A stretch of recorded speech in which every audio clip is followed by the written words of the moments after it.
अस्मदाचार्य पर्यंत वंदे गुरु परंपरा.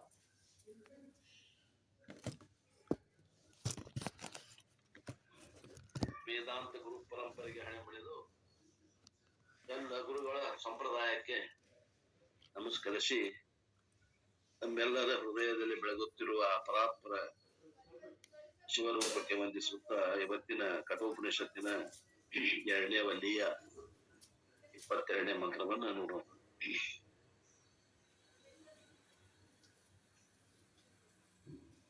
ಈ ಒಂದು ವಲ್ಲಿಯಲ್ಲಿ ಭಗವಂತ ಭಗವಂತನ ನಮ್ಮ ಯಮಧರ್ಮರಾಯ ನಚಿಕೇತನಿಗೆ ಆತ್ಮಸ್ವರೂಪದ ವಿಶೇಷ ಲಕ್ಷಣಗಳನ್ನ ಹೇಳ್ತಾ ಇದ್ದಾನೆ.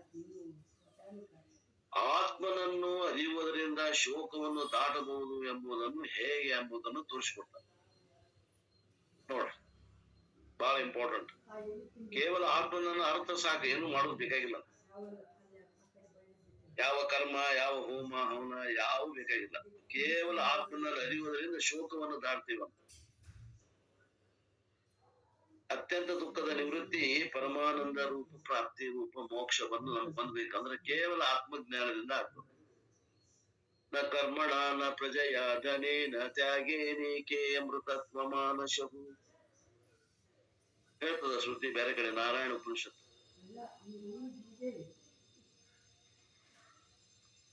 ಅದೇ ರೀತಿ ಮತ್ತೆ ಈ ಕಠೋಪನಿಷತ್ತಿನ ನಲ್ಲಿ ಏನ್ ಹೇಳ್ತದ ಅಂತಂದ್ರೆ, ಅಶರೀರಗಂ ಶರೀರೇಶು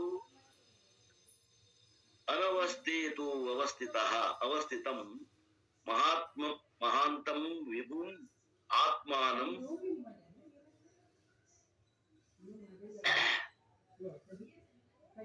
ಮತ್ವಾ ಧೀರೋ ನ ಶೋಚತಿ. ಅನವಸ್ಥವಾದ ಶರೀರದಲ್ಲಿ ಅಶರೀರನಾಗಿ ಅವಸ್ಥಿತನಾಗಿರುವವನಾಗಿಯೂ ದೊಡ್ಡವನಾಗಿಯೂ ವಿಭುವಾಗಿ ಇರುವ ಆತ್ಮನನ್ನು ತಿಳಿದುಕೊಂಡರೆ ಧೀರನು ಶೋಕಿಸುವುದಿಲ್ಲ. ಶಬ್ದಾರ್ಥ ನೋಡ್ರಿ. ಮತ್ವಾ ಹ್ಯಾವಿಂಗ್ ನೋನ್, ತಿಳಿದು, ಆತ್ಮನನ್ನು ತಿಳಿದು, ಅಶರೀರಂ ಅದ್ ಹೆಂಗದ ಆತ್ಮ? ಅಶರೀರಂ, ಅದಕ್ಕೆ ಶರೀರ ಇಲ್ಲ.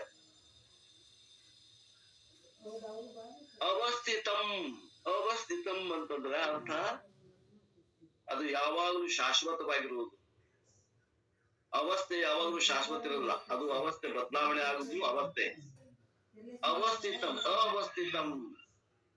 ಅವಸ್ಥಿತಂ ಅಂತಂದ್ರೆ ಅದು ಯಾವಾಗಲೂ ಬದಲಾವಣೆ ಇಲ್ಲ, ಪರ್ಮನೆಂಟ್. ಅನವಸ್ಥೇಶು ಇನ್ ದ ಇಂಪರ್ಮನೆಂಟ್.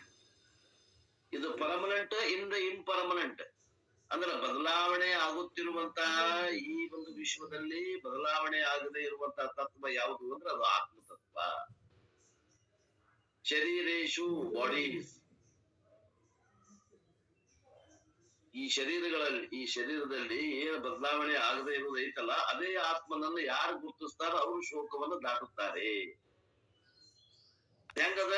ಮಹಾಂತಂ ದೊಡ್ಡದ, ವಿಭುಂ ವ್ಯಾಪಕ ಅದ, ಅದು ದೊಡ್ಡದ ಮತ್ತು ವ್ಯಾಪಕ ಅದ. ಧೀರಾಹ ವಿವೇಕಿಗಳು, ಧೀರಾಹ ಅಂದ್ರೆ ವಿವೇಕಿಗಳು. ನ ಶೋಚತಿ, ನಾಟ್ ಗ್ರೀವ್, ಅವರು ಎಂದು ದುಃಖ ಮಾಡುವುದಿಲ್ಲ ಅಂತ. ಹ್ಯಾವಿಂಗ್ ನೋನ್ ದ ಆತ್ಮ which is bodiless, which is permanent, one in the impermanent bodies, which is big and which is all pervading. The discriminative one does not grieve. ಈ ಶರೀರದಲ್ಲಿನೇ ಸಿಗ್ತದ, ಲಭ್ಯದ ಅದು ಆತ್ಮತತ್ವ. ಯಾವ್ದು ಬದಲಾವಣೆ ಆಗುದಿಲ್ಲ, ಅದು ಮಾತ್ರ ಆತ್ಮತತ್ವ. ಇದು ಬದಲಾವಣೆ ಆಗುವಂತದ್ದು ಅನಾತ್ಮ ಅಂತ ತಿಳ್ಕೊಬೇಕು. ಯಾವ್ದು ಬದಲಾವಣೆ ಆಗೋದಿಲ್ಲ ಈ ಶರೀರದಾಗ ಅದನ್ನ ಆತ್ಮ ಅಂತ ಯಾವ ತಿಳಿತಾನಲ್ಲ, ಧೀರ ವಿವೇಕಿ, ಅವ ಏನ್ ತಿಳ್ಕೊತಾನ ಅಂದ್ರೆ ಆತ್ಮ ವ್ಯಾಪಕವಾಗ್ಯದ ಮತ್ತು ದೊಡ್ಡದ ತಿಳ್ಕೊಂಡು ಅವ ಶೋಕವನ್ನು ದಾಟ್ತಾನ. ಅಂದ್ರೆ ಅದು ಪ್ರಾಪ್ತಶ್ಯ ಪ್ರಾಪ್ತಿ ಅದ, ಅಪ್ರಾಪ್ತಶ್ಯ ಪ್ರಾಪ್ತಿ ಅಲ್ಲ. ನಮ್ಮಲ್ಲಿ ಆತ್ಮ ಸ್ವರೂಪ ಈಗ ಇಲ್ಲ ಅಂತಲ್ಲ, ಅದು ಗುರುತಿಸ್ಬೇಕಾಗ್ಯದ. ನಾವ್ ಅದನ್ನ ಬಿಟ್ಟೇವಿ. ಅನಾತ್ಮದಲ್ಲಿ ಆತ್ಮಭಾವನೆ ಮಾಡಿ ನಾವ್ ಏನ್ ಮಾಡಾಕತ್ತೀವಿ, ದುಃಖಕ್ಕೊಳಗಾಗಿ. ಶರೀರಕ್ಕೆ ದುಃಖ ಯಾವಾಗ್ಲೂ ಇರುವುದೇ, ಮನಸ್ಸಿಗೆ ಸುಖ ದುಃಖಗಳು ಯಾವಾಗ್ಲೂ ಇರುವುದೇ.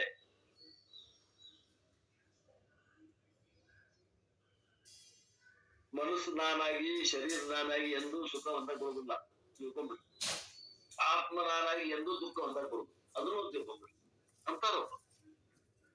ಆತ್ಮ ನಾನು ಅಂತ ತಿಳ್ಕೊಂಡ್ರ ಏನೂ ಇಲ್ಲ. ದುಃಖ ಅನ್ನೋದು, ದುಃಖದ ಒಂದು ಲೇಪ ಎಲ್ಲೂ ಇಲ್ಲೇ ಇಲ್ಲ, ಅಂಟು ಕೂಡ ಇಲ್ಲ ಅಂತಾರ. ಅದು ಸತ್ತ ಬೇರೆನೇ ಅದ, ಆತ್ಮ ಸತ್ತ ಬೇರೆನೇ ಅದ. ನಾವು ಅನಾತ್ಮದೊಂದಿಗೆ ತಾದಾತ್ಮ ಹೊಂದಿ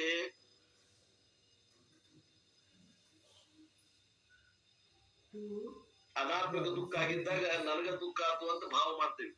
ಅಹಂಕಾರಕ್ಕೆ ದುಃಖ ಆದಾಗ ನಮಗ್ ದುಃಖ ಆತು ಅಂತ ನಾವು ತಿಳ್ಕೊತೇವಿ. ಅದಕ್ಕೆ ಆತ್ಮಕ್ಕೆ ಎಂದು ದುಃಖ ಆಗೇನೇ ಇಲ್ಲ. ಮತ್ತೆ ಏನಾದ್ರೂ ದುಃಖ ಅನಿಸ್ತೈತೆ ಅಂದ್ರೆ ತಾದಾತ್ಮ್ಯ ಭಾವದಿಂದ ಆಗ್ಯದ.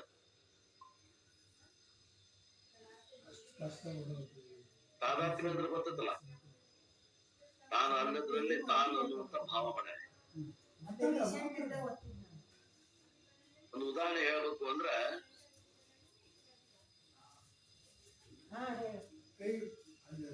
ಪ್ರಾಣಿ ಫಸ್ಟ್ ಡೆಲಿವರಿ ಆಗಾಗತ್ತದ. ಎಕ್ಸ್ ಅನ್ನೋನ್ ಹೆಂಡತಿದು ಪ್ರೈಮಿ ಒಂದೇ ಚೊಚ್ಚಲ ಹೊಡೆತನ ದವಾಖಾನ್ಯಾಗ ಆಗತ್ತ. ಆಕಿ ಒಳಗು ಬ್ಯಾರೆ ತಿನ್ನಾಗತ್ತಾಳ, ಇವ ಹೊರಗ್ ಬ್ಯಾರೆ ತಿನ್ನಾಗತ್ತಾನ. ಯಾರು ಗಂಡ, ಆಕಿ ಒಳಗ್ ಬ್ಯಾರೆ ತಿನ್ನತ್ತಾಳ. ಡೆಲಿವರಿ ಹೊತ್ನಾಗ ನೋವು ಬರ್ತಾವ, ಪ್ರಸೂತಿ ವೇದನೆಗಳ ಪ್ರಾರಂಭ ಆದಾಗ ಆಕಿ ಏನು ನೋವು ತಿನ್ನಾಗತ್ತಾವಲ್ಲ, ಅದು ನಿಜವಾದ ಅದು ಏನದ, ಅದು ತ್ರಾಸದ. ತಾಯಿ ಹೊಂದಿಗೆ ಮಗುನೊಂದಿಗೆ ತಾಯಿನೂ ಕೂಡ ಹುಟ್ಟಿ ಬರ್ತಾಳ ಅಂತ ಹೇಳ್ತಾವ. ಅದು ತಾಯಂದ್ರಿಗೆ ಅನುಭವ ಜಾಸ್ತಿ. ಆಕೆ ನೋವು ತಿನ್ನೋದೇನೋ ವಾಸ್ತವಿಕ, ಆದ್ರೆ ಇವ ಏನು ನೋವು ತಿನ್ನಾಗತ್ತಾನಲ್ಲ ಹೊರಗ, ದವಾಖಾನೆ ಬಿಟ್ಟು ಹೊರಗೆ ಪಾಣಿ ಹೊರಗೆ ಇವ ಚಿತ್ತಿ ಮಾಡಾಗತ್ತಾನ, ನೋವು ಬರಾಗತ್ತಾವ. ಅವ್ನ ಹೆಂಡತಿಗೆ ತ್ರಾಸ ಆಗೋದು ಇವು ತ್ರಾಸ ಆಗಬೇಕಲ್ಲ, ಅದು ತಾದಾತ್ಮ್ಯ.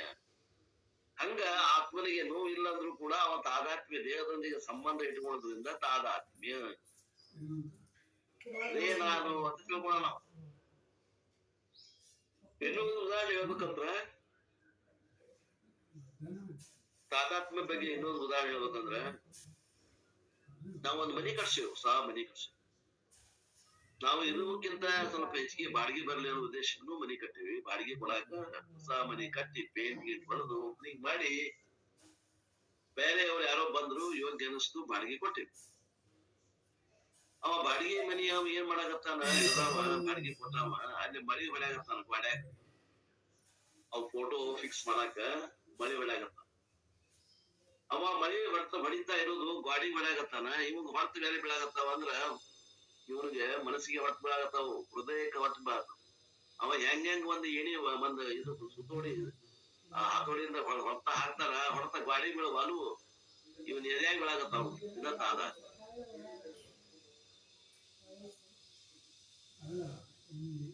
ಯಾರು ಮನಿ ಬಾಡಿಗೆ ಕೊಟ್ಟಿರಿ ಅವ್ರಿಗೆ ಗೊತ್ತಾಗೈತಿ, ಬಾಡಿಗೆ ಯಾರು ಕೊಟ್ಟಿಲ್ಲ ಅವ್ರಿಗೆ ಗೊತ್ತಾಗ್ಲಿಕ್ಕಿಲ್ಲ, ಗೊತ್ತಾಗ್ಬೋದ. ಎಲ್ಲರೂ ಪ್ರಾಜ್ಞರು ಅದೇವಿ. ಅನುಭವ, ಲೌಕಿಕ ಅನುಭವ ಉದಾಹರಣೆಗಳು ನಮಗೂ ತಿಳಿತು.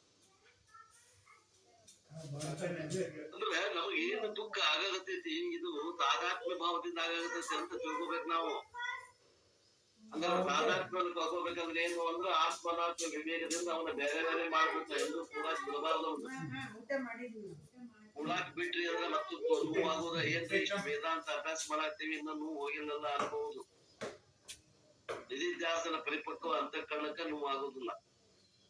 ಆ ಒಂದು ನಿಧಿಧ್ಯಾಸನ ಪರಿಪಕ್ವ ಅಂತಃಕರಣದಲ್ಲಿ ಆ ವಿವೇಕ ಶಕ್ತಿ ಐತಿ, ವಿವೇಕ ಶಕ್ತಿ ಐತಿ. ಏನು ಅದು ಆತ್ಮನಾತ್ಮನ್ನ ವಿಂಗಡಿಸ್ತದೆ. ಆ ನೋವಿನ ಖಾತೆ ಅದು ಶರೀರಕ್ಕೆ ಸಂಬಂಧಪಟ್ಟದ್ದು. ನಾನು ಸಾಕ್ಷಿ ಅದೇನಿ, ಆ ಸಾಕ್ಷಿ ನಾ ಬೇರೆ ಇರುವುದರಿಂದ ನನಗೆ ತಿಳಿಯಾಗದು. ಒಂದ್ ವೇಳೆ ನಾನು ಶರೀರ ಆಗಿದ್ದಂದ್ರೆ ಶರೀರಕ್ಕಾಗುವ ನೋವು ನನಗ್ ಗೊತ್ತಾಗ್ತಿದ್ದಿಲ್ಲ. ಒಂದ್ ವೇಳೆ ನಾ ಮನಸ್ಸಾಗಿದ್ದ ನನಗ್ ಮನಸ್ಸಾಗು ಆಗುವ ನೋವು ನನಗ್ ಗೊತ್ತಾಗಬಾರ್ದಾಗಿತ್ತು. ನನಗ್ ಗೊತ್ತಾಗ್ತಿದ್ದಂದ್ರೆ ನಾ ಬೇರೆನ ಅದೇನಿ. The knower is different from known. ಅರಿಯುವವನು ಅರಿಯಲ್ಪಡುವ ವಸ್ತುವಿಗಿಂತ ಭಿನ್ನನಾಗಿದ್ದಾನೆ. ಘಟದೃಷ್ಟ ಘಟ Hey, don't know. Come here. Ethan. ಇಷ್ಟು ಸಾಮಾನ್ಯ ವಿಚಾರ ಅಪೋಹೆ ಹೇಳ್ತಾರೆ ನೋಡೋಣ. Now the Lord Yama is switching to the topic of ಜ್ಞಾನ ಸಾಧನ. ಈಗ ಯಮಧರ್ಮರಾಯ ನಚಿಕೇತನ ಜ್ಞಾನದ ಸಾಧನೆ ಹೆಂಗ್ ಮಾಡ್ಬೇಕು ಅನ್ನೋದು ಹೇಳಗತ್ತಾರ. ಕೇಳ್ರಿ, ವೆರಿ ಸಿಮಿಲರ್ ಮಂತ್ರ ಈಸ್ ಇನ್ ಮುಂಡಕ ಉಪನಿಷತ್ 3:2-3. ಇದೇ ರೀತಿ ಉಪನಿಷತ್ ಮುಂಡಕ ನಾವೇನು ಅಭ್ಯಾಸ ಮಾಡೀವಿ ಆ 3:2-3ರಲ್ಲಿ ಆ ಮಂತ್ರದ ಇದಕ್ಕ ಹೋಲಿಕೆ ಆಗುವಂತದ್ದು. ಸಿಮಿಲರ್ ಅಂದ್ರೆ ಏನು, ಯಥಾವತ್ತಲ್ಲ, ಸ್ವಲ್ಪ ಬದಲಾವಣೆಯೊಂದಿಗೆ. Here lord Yama highlights the most important value. ಮುಖ್ಯವಾದಂತ ಒಂದು ಲಕ್ಷಣ, ಒಂದು ಗುಣವನ್ನ ಹೇಳ್ತಾ ಇದ್ದಾನ. The desire for self knowledge. ಏನ್ ಆತ್ಮಜ್ಞಾನಕ್ಕೆ ಒಂದು ಆಶೆ ಏನದ, ಆ ಆಶೆಯ ಬಗ್ಗೆ ಇಲ್ಲಿ ಹೊಗಳಗತ್ತಾನ. If this knowledge is acquired only as an academic exercise, it will not be assimilated to bring full benefits. ನಾವಿದ ಶಾಸ್ತ್ರ ಅಭ್ಯಾಸ ಮಾಡಬೇಕು ಅಂತ ಅಭ್ಯಾಸ ಮಾಡೋರಿಗೆ ಇದರದ ಮರ್ಮ ಗೊತ್ತಾಗ್ಲಿಕ್ಕಿಲ್ಲ. ಈ ಶಾಸ್ತ್ರವನ್ನ ಮನಸ್ಸಿಗೆ ಹಚ್ಕೊಂಡು ಪ್ರಾಯೋಗಿಕವಾಗಿ ನಾವು ಯಥಾರ್ಥವಾಗಿ ನಾವು ಪ್ರಾಯೋಗಿಕವಾಗಿ ಬಂದ್ರೆ ಇದರಲ್ಲಿ ನಿಜವಾದದ್ದು ಏನದ ಆತ್ಮನಾತ್ಮ ವಿಂಗಡಣೆ ಮಾಡುವುದಾಗ್ಲಿ, ಆ ನೋವಿನಿಂದ ಅಸಂಗನಾಗಿರುವಂತದ್ದಾಗ್ಲಿ ನಮಗ ಕಲೆ ಗೊತ್ತಾಗ್ತದ. ಇಲ್ಲ ಗೊತ್ತಾಗೋದಿಲ್ಲ ಅಂತಾರು. The blessing from this knowledge is proportional to the sincerity we have. ನಾವ್ ಎಷ್ಟು ಆತ್ಮಜ್ಞಾನಕ್ಕೆ ನಮಗ ಪ್ರಾಮಾಣಿಕತನದಿಂದ ಅಭ್ಯಾಸ ಮಾಡಕತ್ತೀವಿ, ಆ ಪ್ರಾಮಾಣಿಕತನಕ್ಕೆ ಅನುಗುಣವಾಗಿ ನಮಗ ಜ್ಞಾನ ಆಗ್ತದ. ಆ ಜ್ಞಾನಕ್ಕೆ ಅನುಗುಣವಾಗಿ ನಮಗ ದುಃಖದಿಂದ ಬಿಡುಗಡೆ ಆಗ್ತದ ಅಂತಾರ. ನಮಗ 100% ಜ್ಞಾನ ಆಗೈತಿ ಅಂದ್ರ 100% ನೋವು ಆಗುದಿಲ್ಲ. ಶರೀರಕ್ಕೆ ನೋವು ಆಗ್ತಾ ಇದ್ರು ಕೂಡ ಆತ್ಮನಾದ ನನಗೆ ನೋವಿಲ್ಲ, ಮನಸ್ಸಿಗೆ ನೋವು ಆದ್ರೂ ಕೂಡ ಆತ್ಮನಾದ ನನಗೆ ನೋವಿಲ್ಲ ಅನ್ನುವಂತಹದ್ದು ನಮ್ಮ ತಿಳುವಳಿಕೆನೂ ಬರ್ತದೆ ಮತ್ತು ಅದರಿಂದ ಉಳ್ಕೊಳಕ್ಕೂ ಬರ್ತದೆ. ಇಷ್ಟ ಏನು ನೋವು ಆಗುದಿಲ್ಲ ಅಂತಲ್ಲ, ನೋವು ಆಗ್ತದ. ಏನಾಗಲ್ಲ, ಫರಕ್ ಏನಾಗ್ತದ ಅವ ಏನ್ ತಿಳ್ಕೊತಾನ, ನಾನು ಬೇರೆ ಅದೇನಂತ ನನಗ್ ಗೊತ್ತಾಗತ್ತಿದ್ದು. No one is different from no one. The blessing from this knowledge is proportional to the sincerity we have. The Shastras give various examples to illustrate this desire. ಶಾಸ್ತ್ರಗಳು ಅನೇಕ ಉದಾಹರಣೆಗಳನ್ನು ಹೇಳ್ತಾವ ನಮಗೆ. When a person's hair catches on fire, he will desperately look for water and jump into it. ಯಾವಾಗ ಒಬ್ಬ ಮನುಷ್ಯನಿಗೆ ಬೆಂಕಿ ಹತ್ತದ, ಅವ್ ಏನಂತಾರ ಅವರು, ಏನಂತಾರ ಅಂದ್ರೆ ಅವ್ನ ಕೂದಲಿಗೆ ಬೆಂಕಿ ಹತ್ತೈತಿ ಅಂತ ತಿಳ್ಕೋರಿ. ಒಬ್ಬ ಮನುಷ್ಯನಿಗೆ ಬೆಂಕಿ ಹತ್ತದ, ಅವಾಗ ಅವ ಏನ್ ಮಾಡ್ತಾನಂದ್ರ ಯಾವಾಗ ನೀರಾಗ ಜಿಗಿದೀನಿ ಅಂತ ತಿಳ್ಕೊಂಡು ವಿಚಾರ ಮಾಡ್ತಾನ. Without caring what type of water, ಅದು ಏನ್ ಗಟರ್ ನೀರೈತೋ, ಏನು ಹೊಳಿ ನೀರೈತೋ, ಏನು ಬಾವಿ ನೀರೈತೋ, ಚಲೋ ನೀರೈತೋ, ಶುದ್ಧ ನೀರೈತೋ, ಅಶುದ್ಧ ನೀರೈತೋ, ಏನು ವಿಚಾರ ಮಾಡಂಗಿಲ್ಲ. ಆ ನೀರಾಗ ಧೂಮ್ತಾನವ. He will not look for proper time to jump into it. ಏನದು ಯಾವ ಟೈಮ್ ಐತಪ್ಪ, ಏನ್ ರಾಹು ಕಾಲ ಐತೋ, ನಮಗೆ ಯಮಗಂಡ ಕಾಲ ಐತೋ, ಪಂಚಾಂಗ ಕೇಳಿ ತೆಗಿಬೇಕು ಅನ್ನೋದಿಲ್ಲ ಅವ. Similarly, the sincere seeker intensely feels and recognizes the fire of samsara. ಈ ಸಂಸಾರದಲ್ಲಿದ್ದಂತ ಸುಖಗಳು ಏನದಾವು, ಆಧ್ಯಾತ್ಮಿಕ, ಆದಿ ಭೌತಿಕ, ಆದಿ ದೈವಿಕ ತಾಪಗಳೇನದಾವ. ಈ ತಾಪಗಳ ಮಧ್ಯದಲ್ಲಿ ಅವ ಏನ್ ಮಾಡ್ತಾನ ಅಂದ್ರೆ, ಏನ್ ಆ ಬೆಂಕಿ ಹಚ್ಚಿದ ತಲೆ ಕೂದಿ ಬೆಂಕಿ ಹಚ್ಚಿದ ಹೆಂಗ್ ಸಿಗಿತಾನ, ಹಂಗ ಇನ್ನೂ ಕೂಡ ತಾಪವನ್ನ ಕಳ್ಕೊಳಕ ಏನ್ ಮಾಡ್ತಾನ, ಏನ ಪರಿಹಾರ ಸಿಗ್ತದ ಆ ಪರಿಹಾರ ಪಡ್ಕೊಳ್ಳೋದು ಮಾಡ್ತಾನ. To get out of this, he will seek the cool Ganges water from Vidya to quench the fire. To get out of this, he will seek the cool Ganges water of Brahma Vidya to quench the fire. It is called Tivra Jignasa, Tivra Mumukshvatvam. ಹಂಗ class ಇದ್ದಾಗ ಆ ಎಂತ ಒಂದು ತಣ್ಣೀರಿನ ಬಾವಿ ಒಳಗೆ ಜಿಗಿತದಂತ ಅಂತಂದ್ರ ಬ್ರಹ್ಮ ವಿದ್ಯಾ ಅನ್ನುವಂತ ಗಂಗಾ ನದಿ ನೀರಿದ್ದಂತ ಆ ಸರೋವರದಲ್ಲಿ ಜಿಗಿತವಂತ ಯಾರು ತೀವ್ರ ಟೈಮ್ ಪಾಸ್ ಬಂದಿದೇವ. ನಿಜವಾಗಿ ಸಾಧನೆ ಮಾಡಬೇಕು, ದುಃಖವನ್ನು ಕಳ್ಕೋಬೇಕು. ಇದನ್ನು ಯಥಾರ್ಥವಾಗಿ ಪ್ರಾಯೋಗಿಕವಾಗಿ ಮಾಡಿ ತನ್ನ ಅಂತಃಕರಣದಲ್ಲಿ ಅವ ಏನ್ ಹೇಳ್ತಾನೆ ಯಥಾವತ್ ಹಂಗ ಅವ ಪ್ರಯತ್ನ ಮಾಡಕತ್ತ. ದುಃಖದ ಮಧ್ಯದಲ್ಲಿ ದುಃಖವನ್ನು ಕಳ್ಕೊಳ್ಬೇಕನ್ನುವಂತ ಅಪಾಪಿ ಅದ ತೀವ್ರತರವಾದ ಮುಮುಕ್ಷುವದ ನಿಮ್ಮ ಅಂತಾರ an introvert test whether you have ತೀವ್ರ ಮುಮುಕ್ಷುತ್ವ ಐತಿ ನಿಮ್ ಕಡೆ, ನಮ್ಮ ಕಡೆ, ಪ್ರತಿಯೊಬ್ಬರ ಕಡೆ. ನಿಮ್ ಕಡೆ ಅನ್ನೋದಕ್ಕಿಂತ ನಮ್ ಕಡೆ. ನಾವು ಮತ್ತೊಬ್ರಿಗೆ ಏನ್ ವಿಚಾರ ಮಾಡೋದಲ್ಲಿ ನಮಗೆ ನಮ್ಮಲ್ಲಿ ತೀವ್ರ ಮುಮುಕ್ಷುತನ ಅದ ಏನ್ ಇದ್ದು ಅಂತ ಪರೀಕ್ಷೆ ಮಾಡಕ ಒಂದು ಟೆಸ್ಟ್. ಏನಪ್ಪಾ, imagine that God comes in front of you. ನೀವು ಒಂದು ಕಲ್ಪನಾ ಮಾಡಿ, ಭಗವಂತ ನಿಮ್ ಎದುರಿಗೆ ಬಂದು ನಿಂತಾನ, ಅವತರಿಸಿಕೊಂಡು ನಿಂತಾನ. ಅಂಡ್ ಗ್ರಾಂಡ್ಸ್ ಒಂದು ಮೂನು, ನಿಮ್ಗೆ ಒಂದು ವರ ಕೊಡ್ತೀನಪ್ಪ, ನೀವು ಯಾವ ವರ ಬೇಕು, ಒಂದು ವರ ಕೊಡ್ತೀನಿ ಅಂತ ಕೇಳಿದ. Ask yourself what you will choose. ಒಂದು ವರ ಕೊಡ್ತೀನಿ ಅಂದ್ರೆ ನೀವ್ ಏನ್ ಕೇಳ್ತೀರಿ? ಇಫ್ ಯು ವಿಲ್ ಚೂಸ್ ಆತ್ಮಜ್ಞಾನಂ ಯು ಹ್ಯಾವ್ ತೀವ್ರ ಮುಮುಕ್ಷುತ್ವಂ. ನೀವು ಆತ್ಮಜ್ಞಾನವನ್ನ ಕೇಳಿದ್ರೆ ನಿಜವಾಗಿ ನಮ್ಗ ತೀವ್ರ ಮುಮುಕ್ಷತ್ವ ಅದ ಅಂತ ಅರ್ಥ. This doesn't mean that you will neglect other things in life. ಹಿಂಗಂದ್ರೆ ಅನೇಕ ಭೋಗ ಭಾಗಿಗಳು ಅದಾವ, ಅವನ್ನ ನಾವು ಅಲಕ್ಷ್ಯ ಮಾಡ್ತೀವಿ ಅಂತಲ್ಲ.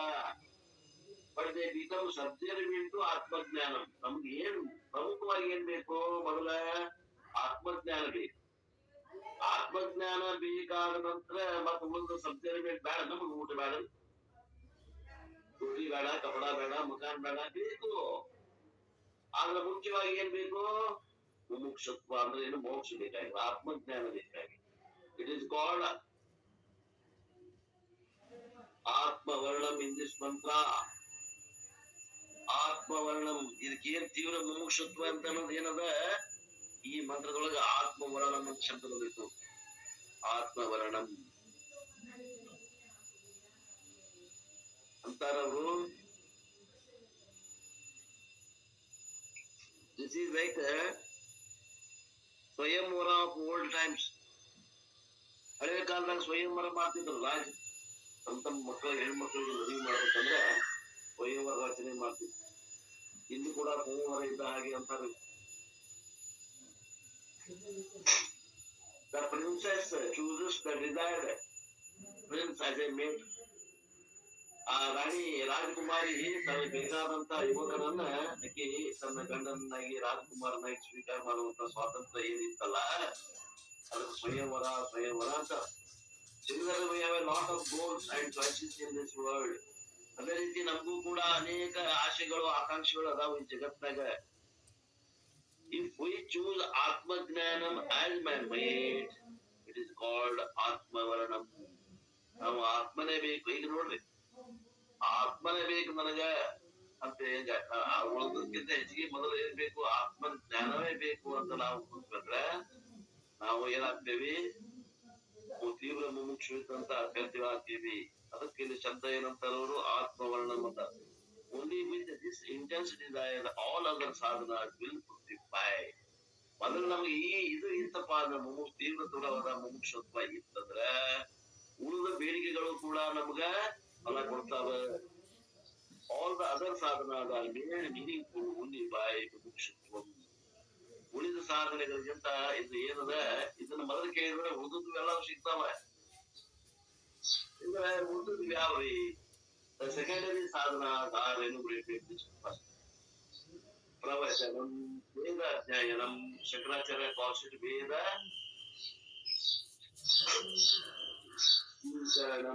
ಪ್ರವಚನಂ. Learning to chant Vedas. ವೇದಗಳನ್ನ ಚಾಂಟ್ ಮಾಡುದು, ಪಾಠ ಮಾಡುದು. This sadhana can uplift a person spiritually. ಆಧ್ಯಾತ್ಮಿಕವಾಗಿ ಮನುಷ್ಯ ಯಾವ ವೇದ ಮಂತ್ರಗಳನ್ನ ಪಠನ ಮಾಡ್ತಾನೆ, ಪಾಠ ಮಾಡ್ತಾನೆ, ಅವ ಆಧ್ಯಾತ್ಮಿಕವಾಗಿ ಬೆಳಿತಾನೆ. ಬೃಹದಾರಣ್ಯಕ ಉಪನಿಷತ್ considers ವೇದ ಅಧ್ಯಯನ as a first spiritual practice. ಬೃಹದಾರಣ್ಯಕ ಉಪನಿಷತ್ ಒಳಗ ಇದು ವೇದ ಪಾರಾಯಣನ ಬಹಳ ಹೆಚ್ಚಿಗೆ ಒಂದು ಹೆಚ್ಚುಗಾರಿಕೆ ಮಾಡ್ತಾರೆ ಅಂತ. ಆಧ್ಯಾತ್ಮಿಕ ಮನುಷ್ಯ ಆಧ್ಯಾತ್ಮಿಕ ಜೀವನ ಪ್ರಾರಂಭ ಕಾಲದಲ್ಲಿ ಪಠನ ಮಾಡಬೇಕು. ಮೈತ್ರಿ Upanishad also stresses the importance of Swadhyaya which means Vedic chanting. Svadhyaya pravachanettu. Svadhyaya ಅಂದ್ರೆ Vedic chanting. ವೇದಗಳನ್ನ ಪಾಠ ಮಾಡುದು. It can be any Vedic scripture, ಯಾವುದೇ ವೇದ ಇಲ್ಲ. ಅಥರ್ವಣ ವೇದ, ಋಗ್ವೇದ, ಸಾಮವೇದ, ಯಜುರ್ವೇದ, ಯಾವುದೇ ವೇದ ಇಲ್ಲ. ಆ ವೇದಗಳನ್ನ ಏನ್ ಮಾಡೋದು, ಪಾಠ ಮಾಡೋದು, ಪ್ರವಚನ ಅಂತ. ಎರಡನೇದೇನು ಅಂದ್ರ ಲಿಸ್ಟ್ನಾಗ ವೇದ. Veda consists of memorizing the Vedic text with understanding of the meaning. ವೇದ ಅಂತಂದ್ರೆ ವೇದ ಮಂತ್ರಗಳನ್ನ ಅನ್ನೋದಷ್ಟ ಅಲ್ಲ, ಅವುಗಳ ಅರ್ಥವನ್ನು ತಿಳಿದು ಅನ್ನೋದು. This gives ability to receive and retain Veda. ಇದರಿಂದ ಏನಾಗ್ತದೆ ಅಂತಂದ್ರೆ ಆ ವೇದಗಳು ನಾವು ಸ್ವೀಕಾರ ಮಾಡ್ತೀವಿ ಮತ್ತೆ ನೆನಪಿಡ್ಲಿಕ್ಕೂ ಅನುಕೂಲ ಆಗ್ತದೆ. ನಮ್ಮಲ್ಲಿ ಉಳಿತು ತಿಳಿಯಾಕ ಮತ್ತು ಉಳಿಯಾಕ ಎರಡಕ್ಕೂ ಅನುಕೂಲ ಆಗ್ತದೆ ವೇದಾಶ. The whole teaching is thought built up. In each class, the lesson is built up on previous class. Therefore, one should be able to remember the previous lessons. In our tradition, the student is supposed to summarize what the teacher has taught in the previous class. ಪದ್ಧತಿ ಹೆಂಗದ ಅಂದ್ರೆ ವೇದಾಂತ ಅಭ್ಯಾಸ ಮಾಡೋ ಪದ್ಧತಿ ಏನದ ಅಂದ್ರೆ ನಿನ್ನೆ ಗುರು ಹೇಳಿದ್ದನ್ನ ಇವತ್ತ ಶಿಷ್ಯ ಒಪ್ಪಿಸ್ಬೇಕು. ಅಂದಾಗ ಮುಂದಿನ ಪಾಠ, ಇಲ್ಲ ಅಂದ್ರೆ ಇಲ್ಲ. ಈಗೆಲ್ಲ ಹಂಗಿಲ್ಲ. ಅವ ಒಪ್ಪಿಸ್ತಾನೋ ಬಿಡ್ತಾನೋ ಶಿಷ್ಯ, ಗುರು ಮಾತ್ರ ಮತ್ತ ನಾಳೆ ಅಭ್ಯಾಸ ಮಾಡ್ಕೊಂಡ್ ಬಂದು ಅವ ಹೇಳ್ತಾನ. ಹಳೆ ಕಾಲ ಹಿಂಗ ನಿನ್ನೆ ಪಾಠ ಮುಗಿಸ್ ಮಠ ಮುಂದಿನ ಪಾಠ ಇಲ್ಲ. ಹಂಗ ನಾವ್ ಈಗ ಹಂಗ ಮಾಡಕತ್ತೀವಿ ಅಂದ್ರೆ ಎಷ್ಟ್ ಮಂದಿ ನಾವು ವೇದಾಂತದಾಗ ಉಳಿತೀವೋ ನಮಗ್ ಗೊತ್ತಿಲ್ಲ. In the verses describing the second boon, Nachiketa illustrates the Lord Yama and then demonstrated the ability to receive the entire ritual from memory. ಇಲ್ಲೇ ನಚಿಕೇತಾಗ್ನಿ ಅನ್ನುವಂತದನ್ನ ಹೇಳಿದ್ಮೇಲೆ ಭಗವಂತ ಯಾರು ಯಮಧರ್ಮರಾಯ ಅವ ಏನ್ ಮಾಡಿದ, ನಚಿಕೇತ ಒಳ್ಳೆ ರಿಪೀಟ್ ಹೇಳಿದ. ಹೆಂಗ್ ಮಾಡೋದು, ಏನ್ ಮಾಡೋದು ಪದ್ಧತಿ ಎಲ್ಲ ಹೇಳಿದ. ಹಿಂಗಿರ್ತಾವ ಇದು ಪದ್ಧತಿ. ಅನುವಾದ ಕೊಡುವುದು ಅಂತ ಈ ಕಡೆ ಅನುವಾದ ಕೊಡುವುದು. ನಿನ್ನೆ ಹೇಳಿದ ಕ್ಲಾಸ್ ಅನುವಾದ ಕೊಡುವುದು ಅಂತ ಈಗ ಇವ್ರು ಬರೀತಾರ ನೋಡ್ರಿ, ಸುರೇಶ್ವರ ಕಲ್ಯಾಣ ಶೆಟ್ಟಿ ಅನುವಾದ. ನಾವೇನ್ ಹೇಳ್ತೀವಿ ಯಥಾವತ್ ಅವ್ರ ಬಾಯಿಯೊಳಗೆ ಬಂದು ಇನ್ನೂ ಸ್ವಲ್ಪ ಹೆಚ್ಚಿನ ಬರ್ತದ, ಅವತ್ತು ಕಡಿಮೆ ಏನಂತೂ ಇಲ್ಲ ಇಲ್ಲ. ಹಂಗ ಅನುವಾದ ಕೊಡುವ ಶಕ್ತಿ ಏನಿದ್ರ ಅದು ಮೇಧಾಶಕ್ತಿ. ಹಂಗಿರ್ಬೇಕು ವಿದ್ಯಾರ್ಥಿಗಳು, ಹಂಗಿರ್ಬೇಕು ಅಂತ. ಮೂರನೇದೇನಪ್ಪಾ ವ್ಯಾಲ್ಯೂಸ್, ಶ್ರವಣಂ. ಶ್ರವಣಂ ಅಂದ್ರೆ ಏನು? Repeatedly listening for the length of time to the teaching from the competent acharya. ಯೋಗ್ಯ ಶ್ರೋತ್ರಿಯ ಬ್ರಹ್ಮನಿಷ್ಠ ಗುರುವಿನ ಆಚಾರ್ಯರ ಬಳಿ ವೇದಾಂತಗಳನ್ನ ಅಭ್ಯಾಸ ಮಾಡಬೇಕು. ಅವರ ಮಾತುಗಳನ್ನ, ಅವರ ಪ್ರವಚನಗಳನ್ನ ಕೇಳೋದು. For the length of time, ಬಹಳ ದಿನ ಕೇಳಬೇಕು. ಬಹಳ ದಿನ ಅಂದ್ರೆ ಎಷ್ಟು ದಿನ ರೀ? ಹಿಂದಿನ ಕಾಲದಾಗ ಗುರುಕುಲಕ್ಕ 8 ವರ್ಷ ಕಳಿಸ್ತಿದ್ರು ಪ್ರತಿಯೊಬ್ಬರಿಗೂ. ಅಲ್ಲಿ 12 ವರ್ಷದ ಅಭ್ಯಾಸ. 12 ವರ್ಷದಾಗ ವೇದ ಅಷ್ಟ ಅಲ್ಲ, ಅವ್ರಿಗೆ ಜೀವನಕ್ಕೆ ಬೇಕಾಗುವಂತ ಒಂದು ಉದ್ಯೋಗನೂ ಅಲ್ಲೇ ಕಲಿಸ್ತಿದ್ರು. ಕ್ಷತ್ರಿಯರಿಗೆ ಯುದ್ಧ ಕಲೆ, ವೈಶ್ಯರಿಗೆ ವ್ಯಾಪಾರದ ಕಲೆ, ಶೂದ್ರರಿಗೆ ಮ್ಯಾಗಿನ 3 ಮಂದಿ ಸರ್ವಿಸ್ ಮಾಡುವಂತ ಕಲೆ, ಬ್ರಾಹ್ಮಣರಿಗೆ ಪೂಜೆ ಪುರಸ್ಕಾರಗಳ ಕಲೆಯನ್ನ ಕಲಿಸ್ತಿದ್ರು. ಅದರೊಂದಿಗೆ ವೇದಾಂತಗಳ ಅಭ್ಯಾಸ ಮಾಡಿಸ್ತಿದ್ರು. ಅವಾಗ 12 ವರ್ಷದ ಟೈಮ್ ಇತ್ತು. ಈಗ ಏನಂತಾರ ಅಪ್ಪವರು, 3 ವರ್ಷ ನೀವು ಅಭ್ಯಾಸ ಮಾಡಿರ್ತಾರ. ನಿಮ್ಮ ಆರ್ಷ ವಿದ್ಯಾಪೀಠದಲ್ಲಿ ಆಗ್ಲಿ, ಚಿನ್ಮಯ ಮಿಷನ್ದವ್ರಾಗ್ಲಿ, ಈ ಪರಂಪರೆ ಇದ್ದವ್ರು ಅಂದ್ರೆ ಈಗ ಇವ್ರು ಏನಂತಾರ, 3 ವರ್ಷ ನೀವು 5-6 ಉಪನಿಷತ್ ಸಾಕು. ಒಮ್ಮೆ ಭಗವದ್ಗೀತಾ, ಒಮ್ಮೆ ಇನ್ನೊಂದು ಸಲ, 2ನೇ ಸಲ ಶಂಕರ ಭಾಷೆ ಸಮೇತ ಭಗವದ್ಗೀತೆ, 5-6 ಉಪನಿಷತ್ತು. ಮೊದಲಿನ 6 ಉಪನಿಷತ್ತು ಯಾವಕ್ಕೆ ಶಂಕರದ ಭಾಷೆ ಬರೋದು ಅವು. ಆಮೇಲೆ ಬ್ರಹ್ಮಸೂತ್ರದ ಮೊದಲಿನ 4 ಸೂತ್ರಗಳು. ಇವನ್ನ ನೀವು 3 ವರ್ಷದಾಗ ಮಾಡಿದ್ರೆ ಸಾಕು.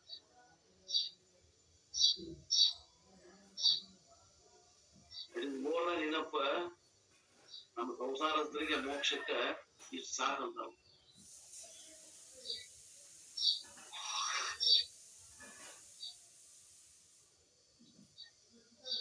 ಇಷ್ಟೆಲ್ಲ ಶ್ರವಣ ಮಾಡ್ಬೇಕು, ನಿಷ್ಠೆಯಿಂದ ಮಾಡ್ಬೇಕು. ತೀವ್ರ ಮೋಕ್ಷತರ ಹಿಡ್ಕೊಂಡು ನಾವು ಮೋಕ್ಷವನ್ನ ಇದೇ ಜನ್ಮದಾಗ ಮೋಕ್ಷ ಪಡೆಯಲೇಬೇಕನ್ನುವಂತ ಹಪಾಪಿಯಿಂದ ನಾವು ಪ್ರಯತ್ನ ಮಾಡಿದ್ರೆ ನಾವು ಮೋಕ್ಷ ಅಂಗೈಯೊಳಗೆ ನಲ್ಲಿಕಾಯಿ ಆಗ್ತದ ಕ್ಲಿಯರ್ ಆಗಿ ಗೊತ್ತಾಗ್ತದೆ. While Dhyanam is learning to chant Shabda Grahanam, Shravanam is understanding their meaning, Artha Grahanam. ಪಠಣ ಮಾಡೋದ್ರಿಂದ ಬರೀ ಶಬ್ದ ಗ್ರಹಣ ಆಗ್ತದೆ.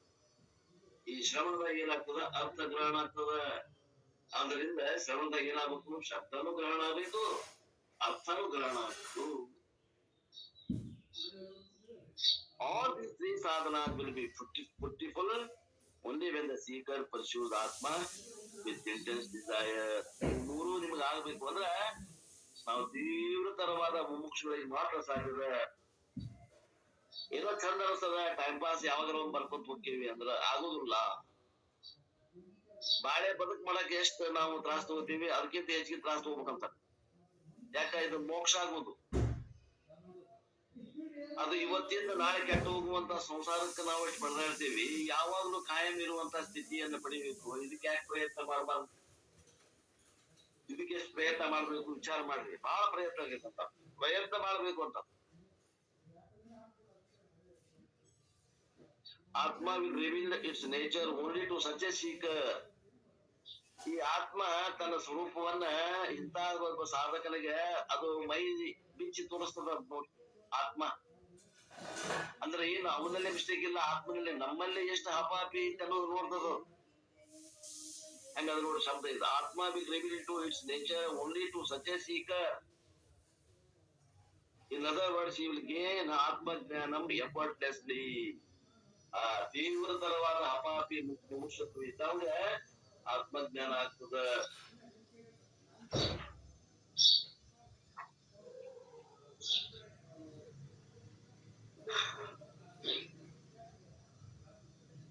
Grammatically, this mantra has another interpretation. ವ್ಯಾಕರಣ ದೃಷ್ಟಿಯಿಂದ ಈ ಮಂತ್ರಕ್ಕೆ ಇನ್ನೊಂದು ರೀತಿಯಿಂದ ಅರ್ಥ ಮಾಡಬಹುದು. ಏನದು? Whoever is chosen by Atma will get Atma. Instead of saying whoever chooses Atma will get Atma Jnanam. ಯಾರ್ಯಾರು ಆತ್ಮಜ್ಞಾನವನ್ನ ಬಯಸ್ತಾರ ತೀವ್ರವಾಗಿ ಅವ್ರಿಗೆ ಅವ್ರಿಗೆ ಮೋಕ್ಷ ಆಗ್ತದ, ಜ್ಞಾನ ಆಗ್ತದ ಅನ್ನೋದಕ್ಕಿಂತ ಇದೇನ್ ಆಗ್ತದ ಅಂತಂದ್ರ ಆತ್ಮ ತತ್ವವೇ ಯಾರನ್ನ ಆಯ್ಕೆ ಮಾಡ್ಕೊತೈತಿ. ಈ ಶಿಷ್ಯನ ಇವ ಯೋಗ್ಯ ಅದಾನಂತ ಆಯ್ಕೆ ಅವನಂತೂ ಗ್ಯಾರಂಟಿ ಆಗ್ತದ ಅಂತ ಹೇಳ್ತಾರೆ. ಮೋಕ್ಷ ಗ್ಯಾರಂಟಿ ಆಗ್ತದ. If you use the word God in place of Atma, it will be very clear. ಆತ್ಮ ಅನ್ನುವಂತ ಸ್ಥಳದಾಗ ಭಗವಂತನ ಹಾಕೊಂಡ್ಬಿಡ್ರಿ. ಭಗವಂತ ಯಾರ್ಯಾರಿಗೆ ಆಯ್ಕೆ ಮಾಡ್ಕೋತಾನಲ್ಲ, ಇವ ಚಲೋ ಅದನ್ನ ಇವ್ ಆಯ್ಕೆ ಮಾಡ್ಕೋಬೇಕು ಅಂತ ಆಯ್ಕೆ ಮಾಡ್ಕೊಂಡ ಅಂತಂದ್ರೆ ಮೋಕ್ಷ ಗ್ಯಾರಂಟಿ. ಶಿಷ್ಯ ಅದು ಆಯ್ಕೆ ಮಾಡ್ಕೋದಲ್ಲ, ಭಗವಂತನ ಆಯ್ಕೆ ಮಾಡ್ಕೋಬೇಕು, ಅವಾಗ ಮೋಕ್ಷ.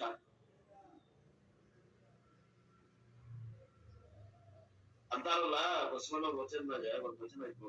ಬಸವಣ್ಣ ಗುಳೇಶ್ವರ ವಚನ. ಅಲ್ಲ ಪ್ರಭು, ಬ ಎಂಬಲ್ಲಿ ಎನ್ನ ಭವ ಹರಿಯುತ್ತಯ್ಯ, ಬ ಎಂಬಲ್ಲಿ ಸರ್ವಜ್ಞಾನಿ ಆದನಯ್ಯ, ಒಂದು ವಚಿಸುವರೆ ವಸ್ತು ಚೈತನ್ಯಾತ್ಮಕನಾದನಯ್ಯ. ಇಂತಿ ಬಸವಾಕ್ಷರ ತ್ರಯವೆನ್ನ ಮನದಲ್ಲಿ ತೊಳಗಿ ಬೆಳಗಿದ ದೇಹವ ಕರೆದು ನೀನು ಬಸವ ಎನ್ನುತ್ತಿರ್ತೀವಯ್ಯ ಗುಹೇಶ್ವರ ಅಂತಾರವ. ಗುಹೇಶ್ವರ ಮತ್ತು ಅಲ್ಲಮ ಪ್ರಭು ಇಬ್ರು ಬಸವ ಅನ್ನಂತ ಹಂಗ ಬಸವಣ್ಣ ಸ್ಥಾನ ಹೆಚ್ಚಿಗೆ ಮಾಡಿ ಅಲ್ಲ ಪ್ರಭು ಹೋಗ್ಬೇಕು.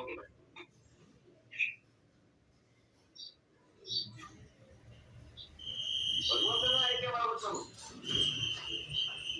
ಅಂದಾಗ ನಮ್ಗೆ ಮೋಕ್ಷ ಗ್ಯಾರಂಟಿ ಆಗ್ತದೆ. ನನ್ ಮಗ, ನನ್ ಶಿಷ್ಯ, ನಾವು ನಮ್ಮ ಗುರುಗಳು ಅಂತ ದೇವ್ರನ್ನ ಆಯ್ಕೆ ಮಾಡ್ಬೋದಲ್ಲ. ಆ ಗುರುಗಳಾದಂತ ಭಗವಂತನ ನಮ್ ಶಿಷ್ಯ ಇವ ಅಂತಾನ, ಯೋಗ್ಯ ಇವ ಶಿಷ್ಯ ಅಂತ ಆಯ್ಕೆ ಮಾಡುವಷ್ಟು ನಮ್ಮಲ್ಲಿ ಸಾಧನ ಚತುಷ್ಟಯ ಸಂಪತ್ತಿ ಮಾಡ್ಕೋಬೇಕು ಅಂತ ಅರ್ಥ. ಲಿಂಗವೇ ಮೆಚ್ಚಿ ಹೌದೌದು ಅನ್ನಬೇಕು. ಲಿಂಗ ಮೆಚ್ಚಿ ಹೌದೌದು ಅನ್ನಬೇಕು. ಇನ್ನೊಂದ್ ಐತೆ ನೋಡಿ ಶ್ಲೋಕ, ಅದನ್ನ ಪೂರ್ಣ ಹೇಳ್ತೇನೆ. ಇಲ್ಲ ಪೂರ್ಣ ನೆನಪಿಲ್ರಿ, ಇಷ್ಟೇ ನೆನಪಾಯ್ತದ. ಅದೇ ಲಿಂಗ ಮೆಚ್ಚಿ ಹೌದೌದು ಎನ್ನಬೇಕು ಅಂತ ಅದು ಒಂದು ಶ್ಲೋಕ. ಅದ್ರ ಪೂರ ನೆನಪಾದ್ರು ಅದು ಪೂರ ನೆನಪಿರಲಿ. ನೀನು ಬಸವ ಎನ್ನುತ್ತಿರ್ತೀವಯ್ಯ ಗುಹೇಶ್ವರನಿಗೆ ನಾನು ನೀನು ಕೂಡ Basava ಅನ್ನೋದಿನ್ನ And then, if you use the God in place of Atma, it will be very clear. The basic question is whether I choose God or God chooses me, which is more important, is self-effort or Ishvara. ಏನಂದ್ರೆ ನೀವು ನೀವರ ಪ್ರಯತ್ನ ಮಾಡ್ರಿ, ಈಶ್ವರದ ನಮಗೆ ಆಯ್ಕೆ ಮಾಡ್ಕೊಳ್ಳಿ. ಏನ ಪ್ರಯತ್ನ ಬಹಳ ಮುಖ್ಯ ಬೇಕು. ಈಶ್ವರ ಅನುಗ್ರಹ ಬೇಕು, ನಮ್ಮ ಪ್ರಯತ್ನ ಬಹಳ ಬೇಕು. ಇವೆರಡು ಕೂಡಿದ್ವು ಅಂದ್ರೆ ಆಲೋಚನೆ ಕೂಡಿದಂಗ ಆಗ್ತದೆ, ಸಾಧನೆ ಬಹಳ ಹಂಗರ ಅನಿಸ್ತದೆ. ಇವೆರಡರಲ್ಲಿ ಒಂದಿಲ್ಲ ಅಂದ್ರೆ ಸ್ವಲ್ಪ ಕಷ್ಟ ಆಗ್ತದೆ, ಕಷ್ಟ ಸಾಧ್ಯ. ಎರಡು ಕೂಡಿದ್ವು, ನಮ್ಮ ಪ್ರಯತ್ನ ಮತ್ತೆ ಈಶ್ವರ ಅನುಗ್ರಹ ಎರಡು ಕೂಡಿದ್ವು ಅಂತಂದ್ರೆ ಮೋಕ್ಷ ಗ್ಯಾರಂಟಿ. ಮೋಕ್ಷ ಆಗೋದ್ರಲ್ಲಿ ಏನು ಸಂಶಯ ಇಲ್ಲ. ಆಗುದಲ್ರಿ, ಅದು ಹಿಂದಿನ ಸ್ವರೂಪ ಗುರ್ತಿಸ್ಬೇಕಾಗ್ಯದ. ನಾವೆಲ್ಲರೂ ಗುರ್ತಿಸ್ಬೇಕಾಗ್ಯದ. ಐತ್ ನಮ್ಮಲ್ಲಿ ಗುರ್ತಿಸ್ಬೇಕಾಗ್ಯದ.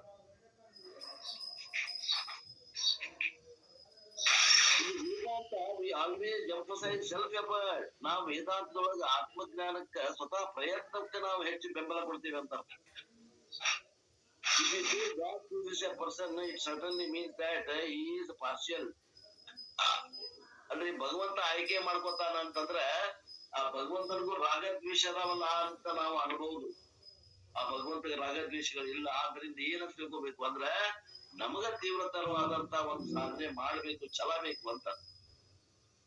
Why should he give ಮೋಕ್ಷ to some and leave some other person? ಅಲ್ರಿ ಭಗವಂತ ಕೆಲವು ಮಂದಿಗೆ ಮೋಕ್ಷ ಕೊಡ್ತಾನ, ಕೆಲವು ಮಂದಿಗೆ ದುಃಖ ಕೊಡ್ತಾನ ಅಂತಂದ್ರೆ ಆ ಪರಮಾತ್ಮ ಏನ್ ರಾಗದ್ವೇಷ ಐತೆ ನಾವು ಯಾರ್ನಾಗ ಕೊಡಬಾರ್ದು ಇವ್ರಿಗೆ ಮೋಕ್ಷ ಅಂತ ಐತೆ ಇಲ್ಲ. How can one worship such A partial god? ಹಿಂಗ್ ಒಂದ್ ವೇಳೆ ಭಗವಂತ ರಾಗದ್ವೇಷ ಇದ್ವು ಅಂದ್ರೆ ಆ ದೇವರನ್ನ ಪೂಜೆ ಯಾಕೆ ಮಾಡ್ಬೇಕು ಅಂತಾರೆ.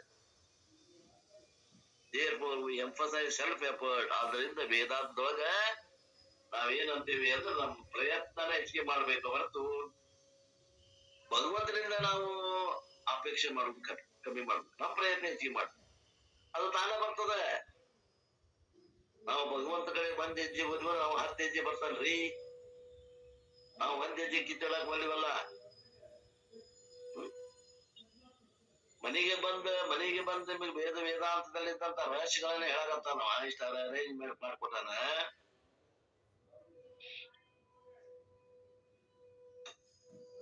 ಮತ್ತ ಇಷ್ಟೆಲ್ಲ ಕಿವಿ ಮ್ಯಾಗ ಇವು ಶಾಸ್ತ್ರಗಳ ಕರೆ ಅಂದ್ರೆ ಮೊದಲಿನ ಕಾಲದಾಗ ಹಿಮಾಲಯಕ್ಕೆ ಹೋಗ್ಬೇಕಾಗಿತ್ತು ಇವ್ ಕಿವಿ ಮ್ಯಾಗ ಬೀಳ್ಬೇಕಂದ್ರೆ.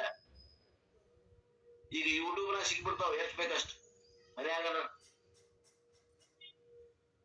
ಆದ್ರ ಅವನ್ನ ದುರುಪಯೋಗ ಮಾಡ್ಕೋಬಾರ್ದು. ಅಗದಿ ಭಕ್ತಿಯಿಂದ ಶ್ರದ್ಧೆಯಿಂದ ಕೇಳ್ಬೇಕು. ಪರಂಪರೆ ಇದ್ದಂತ ಗುರುಗಳ ಬಾಯಲ್ಲಿ ಶಾಸ್ತ್ರವನ್ನ ಕೇಳ್ಬೇಕು, ಶ್ರದ್ಧೆಯಿಂದ ಕೇಳ್ಬೇಕು. ಭಗವಂತ ಎದುರಿಗೆ ಕುತ್ಕೊಂಡು ಹೇಳಾಕತ್ತಾನ, ನಾ ಕೇಳಾಕತ್ತೇನೆ ಅನ್ನುವಂತ ಭಾವ ಮಾಡ್ಬೇಕು. ಹೆಂಗ್ ಬೇಕ್ ಹಂಗ್ ಕುತ್ಕೊಂಡು ಹಸಿಗೊಳಗ್ ಮನ್ಕೊಂಡು ಕೇಳೋದು ಮಾಡಬಾರ್ದು. ಶ್ರದ್ಧಾ ಬೇಕು. ಸಿದ್ಧಾರೂಢರು ಹೇಳಾಕತ್ತಾರಂತ ಭಾವ ಮಾಡಿ.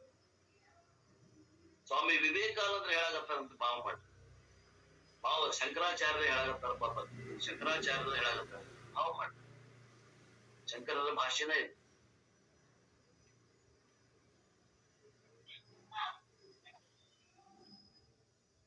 ಹಳೆ ನರಸಪುರದ ಪುಸ್ತಕ ಇತ್ತಂದ್ರೆ ಇಷ್ಟು ಓದಿದ ಮೇಲೆ ಅದನ್ನ ಓದಿದ್ರೆ ನಿಮ್ಗೆ ಕಾಮೆಂಟ್ರಿ ಅರ್ಥ ಆಗ್ಬೇಕು. ಶಂಕರ ಭಾಷೆನೂ ಅರ್ಥ ಇದೆ.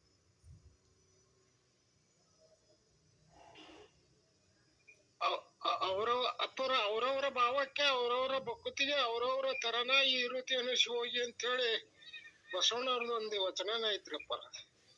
ಅಲ್ಲ, ಅದು ಅವ್ರವ್ರ ಭಾವಕ್ ಬ್ಯಾಡ್ರಿ. ಇಲ್ಲೇ ಅದು ಹೆಂಗೆ ನಮ್ ತಿಳ್ಕೋಬೇಕ್ರಿ ಗುರುಸಿದ್ದಪ್ಪ. ಅವ್ರವ್ರ ಭಾವಕ್ ಅಂತಂದ್ರ ಅದು ಅದು ಬೇರೆ, ಅದು ಮಾತೇ ಬೇರೆ. ಇಲ್ಲಿ ಹೆಂಗದ ಭಗವಂತ ತತ್ವ ಹೆಂಗದ ಹಂಗ ತಿಳ್ಕೋಬೇಕು, ಅನ್ಯತಾ ತಿಳ್ಕೋಬಾರ್ದ್ರಿ. ಅಲ್ರಿ ಅಪ್ಪರಿ, ನಮ್ಗೆ ಯಾವ ಗುರುಗಳು ಬೇಕು? ಈಗ ಶಂಕರಾಚಾರ್ಯ ಬೇಕು, ಏನ್ ನಿಜಗುಣರು ಬೇಕು? ಹಿಂಗ ನಮ್ ಭಾವ ಹೆಂಗೈತ್ರಿ ಅವ್ರೇ ಹೇಳಾಕತ್ತಿರತ್ ನಾವ್ ಹಿಂಗ್ ತಿಳ್ಕೊಬೇಕೇನು? ಹಂಗ ಮಾಡ್ರಿ. ನಮಗೆ ಯಾರ ಮ್ಯಾಗ ಭಕ್ತಿ ಹೆಚ್ಚಿಗೆ ಐತಿ ಅವ್ರ ಹೇಳಾಕತ್ತಾರಂತ ಭಾವ ಮಾಡ್ರಿ.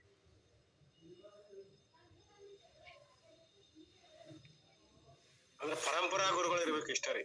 ಅದನ್ನ ಪರಂಪರೆ ಬಂದ ಈಗ ನೋಡ್ರಿ, ಈಗ ನೀರ್ ಕುಡಿಬೇಕಂತಂದ್ರೆ ಹೊರಗೆ ಬಿಸ್ಲೇರ್ನೇ ಕೇಳ್ತೀವಿ, ಅದಲ್ಲ? ಅವ ನೀರ್ ಕುಡಿತೀವಿ ನಾವು. ಮನಿ ಬಿಟ್ಟು ಮನ್ಯಾಗ ಯಾವ ನೀರ್ ಕುಡಿತೀವಿ. ಮನಿ ಬಿಟ್ಟು ಹೊರಗೆ ಹೊಂಟಿವಿ ಅಂದ್ರೆ ಅವ ನೀರ ಬೇಕು ನಮ್ಗೆ. ನೀರು ಸೋಸಿ ಕುಡಿತೀವಿ ಅಂದಾಗ ಗುರುವಿನ ಸೋಸಿ ಆರಿಸ್ಕೋಬೇಕು. ಯಾವ್ದಾರ ಒಂದು ಪರಂಪರೆ ಇದ್ದವ್ರನ್ನ ಆರಿಸಿಕೊಂಡ್ವಿ. ಈಗ ಪತಂಜಲಿ ಒಳಗ ಇದ್ದಾರಪ್ಪ ಗುರುಗಳು, ಅವ್ರು ಯೋಗ ಶಾಸ್ತ್ರದ ಪ್ರವೀಣರು, ಇಲ್ಲ ಅನ್ನಂಗಿಲ್ಲ. ಯೋಗ ಚಿತ್ತವೃತ್ತಿ ನಿರೋಧ, ಇದಷ್ಟ ಅವ್ರು ಶಾಸ್ತ್ರ. ಚಿತ್ತವೃತ್ತಿ ನಿರೋಧ ಮಾಡಿದ್ರು, ಮನುಷ್ಯ ಶಾಂತ ಆತು. ಆತ್ಮ ಬಿನ್ ಬುಲಾಯೆ ಮೆಹಮಾನ್. ಕಸ ಹೊಡೆದು ಹೊಲ ಸ್ವಚ್ಛ ಮಾಡಿದ್ರು, ಬೀಜ ಬಿತ್ಬೇಕಲ್ಲ, ಇನ್ನು ಪೀಕ್ ಬರ್ಬೇಕಂದ್ರ ಬೀಜಾನೇ ಬಿತ್ತಿಲ್ಲ ಅವ್ರು, ಹೊಲ ಎಲ್ಲ ಸ್ವಚ್ಛ ಮಾಡಿದ್ರು. ಅಂತವ್ರನ್ನ ಆಯ್ಕೊಂಬ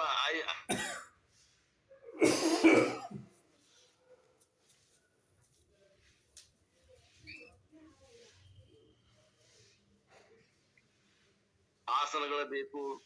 ಧ್ಯಾನ ಕುತ್ಕೊಳ್ಳಾಗ ಒಂದ್ 28 ನಿಮಿಷ ಒಂದು ಆಸನದಾಗ ಕೂಡುವಂತ ಸಾಮರ್ಥ್ಯ ಇರ್ಬೇಕು. ಮನಸ್ಸು ಕದಡುತ್ತ ಅಂದ್ರ ವಿಚಾರ ಕದಡುತ್ತದ. ಆ ಸ್ಥಿತಿಯ ಅನುಭವ ಮಾಡ್ಬೇಕಾದ್ರ ಯೋಗಾಸನ ಸಿದ್ಧಿ ಅಂತಾರ. ಬೇಕು ಬೇಡ ಅಂತ ಅನ್ನಂಗಿಲ್ಲ, ಆದ್ರೆ ಅಲ್ಲಿಗೆ ನಿಂತು ಬಿಟ್ರಿ ಹೆಂಗ್ರಿ? ಅದಕ್ಕ ಪರಂಪರೆ ಏನದ, ಆ ಯೋಗ್ಯ ಪರಂಪರೆ ಇದ್ದಂತ ಗುರುವಿನ ನಾವು ಶ್ರದ್ಧಾ ಇಟ್ಕೊಂಡು ಅವರ ಹೇಳಾಗತ್ತಾರ ಅನ್ನುವಂತ ಭಾವ ಮಾಡ್ತೀವಿ, ಪರಿಣಾಮ ಆಗ್ತದೆ.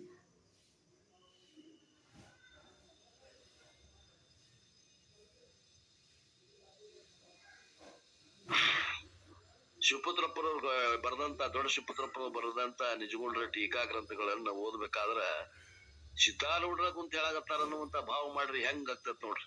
ನನ್ನ ಅನುಭವ ನಾ ಹೇಳಾಗತ್ತೇನೆ. ಕಣ್ಣ ನೀರ್ ಬರ್ತಾವ,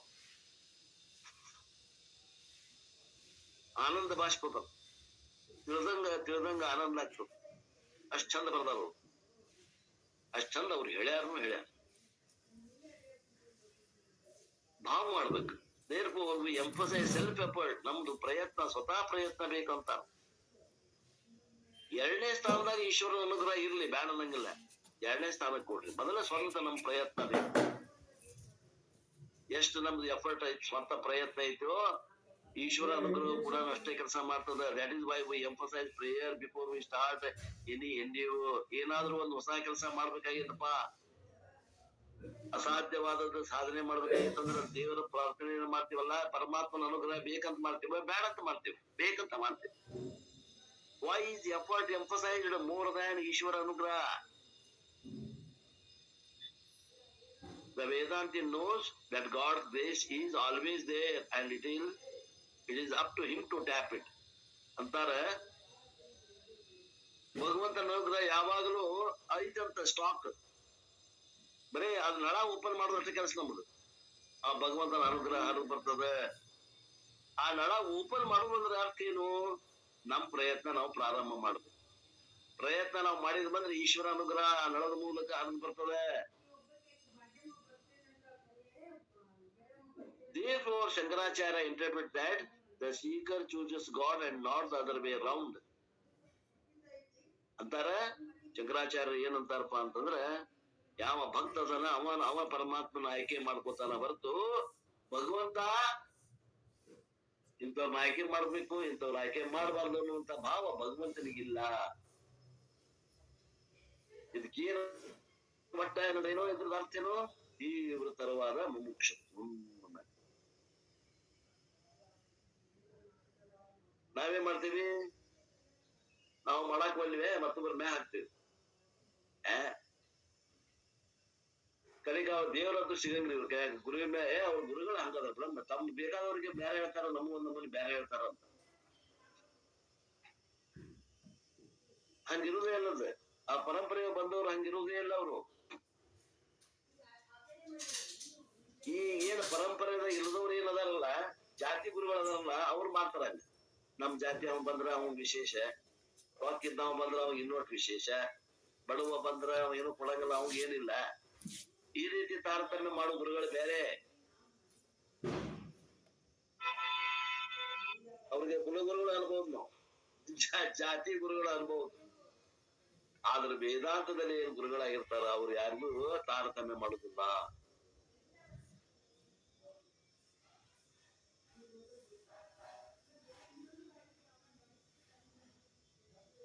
ಅವ್ರು ಯಾವ ಮಂದಿರಿ? ನಮ್ಮ ಮಂದಿರ. ಒಳಗ್ ಬಾ, ಒಳಗ್ ಬಾ. ಯಾರ ಮಂದಿ ಗೊತ್ತಿಲ್ಲ, ಬೇಡ ಅಲ್ಲೇ ಇರಂತ ಅಲ್ಲೇ ಇರು. ನೋಡ್ರಿ ಈ ಮಂದಿನೂ ಅದಾರ ಮತ್ ಇಂಥವ್ರು ಅದಾರ ಜಗತ್ನಾಗ, ಇಲ್ಲ ಅನ್ನಕ್ ಹೋಗ್ಬೇಡ್ರಿ. ಅದಾರ ಏನಾದ್ರೂ ತಮ್ಮ ಮಂದಿಗೆ ಆಗ್ಬೇಕು. ಜಾತಿ ಹಿಡಿದು ಮಾಡುವಂತ ಜಾತಿ ಗುರುಗಳು ಅದಾರ, ಅವ್ರ ಗುರುಗಳಿಗೆ ಸಂಬಂಧ ಇಲ್ಲ. ಇಲ್ಲಿ ಶ್ರೋತ್ರಿಯ ಇರ್ಬೇಕು, ಬ್ರಹ್ಮನಿಷ್ಠ ಇರ್ಬೇಕು. ಮುಖ್ಯವಾಗಿ ನಾವ್ ಅಂತ ತಿಳ್ಕೊಂಡು ಆ ಶ್ರೋತ್ರಿಯನ್ನು ಬಿಟ್ವಿ, ಬ್ರಹ್ಮನಿಷ್ಠ ಬಿಟ್ವಿ, ಹಿಂಗ ಏನ್ರ ಗುರುಗಳು ಆಯ್ಕೆ ಮಾಡ್ಕೊಂಡಿವಿ ಅಂದ್ರ ಅದೋ ಗತಿ ನಮ್ದು. ವಿಚಾರ ಮಾಡ್ರಿ.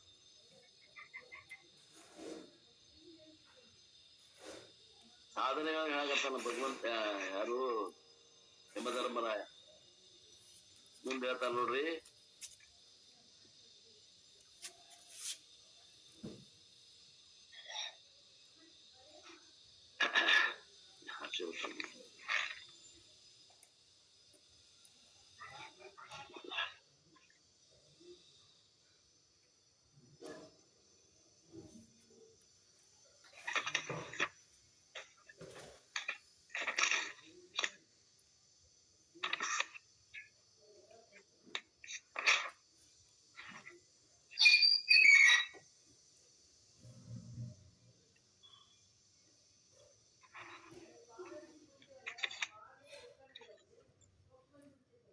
ಸುಳ್ಳಪ್ತರ ಅದೇನ ಏನ್ರಿ ಅದೇನ್ರಿ